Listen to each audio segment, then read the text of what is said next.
Alors voici rapidement une solution pour dessiner la carrosserie du robot. Dans un premier temps, on va dessiner le volume de départ du robot. Dans cette démonstration, je ne vais pas utiliser de mesure, je vais simplement vous faire voir la technique. Donc on dessine d'abord une surface qu'on va transformer en volume en l'étirant. Donc voilà mon volume de base. Je vais maintenant retirer des volumes à ce volume.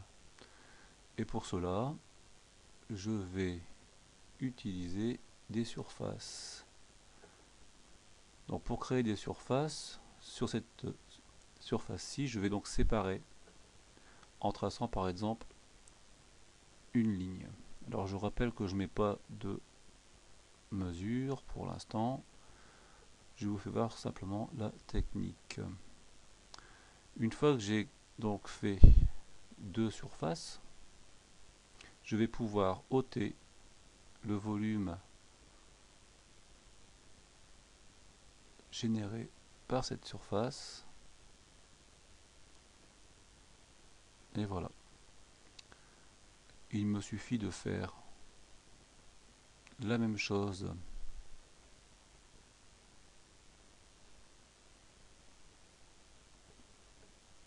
ailleurs.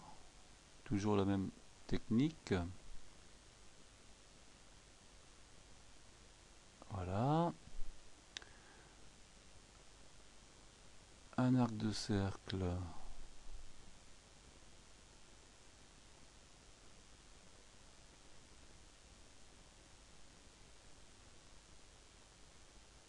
Voilà.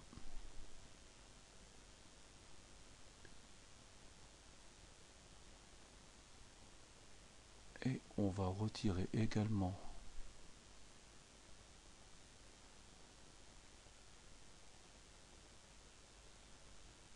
alors le problème c'est qu'il faut bien faire attention. On peut le faire en deux fois. Hop.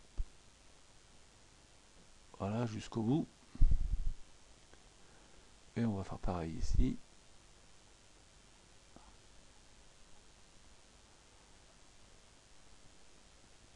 Hop, voilà. Donc on pourrait continuer à retirer à droite et à gauche des volumes. Alors maintenant, il ne reste plus qu'à retirer les surfaces qui ne sont pas utiles.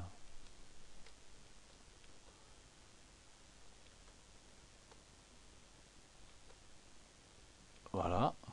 Vous avez donc maintenant réalisé votre carrosserie en 3D.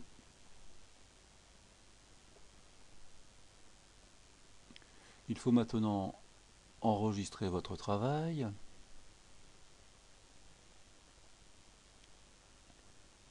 Ensuite, il faudra faire exporter modèle 3D pour créer un fichier Collada. Je ne vais pas le faire ici, il a déjà été fait. Pourquoi ce type de fichier? Pour pouvoir utiliser ce logiciel, Pepakura Designer 3, qui va lui vous permettre de transformer votre volume 3D en un plan de découpage avec les languettes, ce qui va vous permettre de pouvoir réaliser votre modèle avec une matière que vous aurez choisie.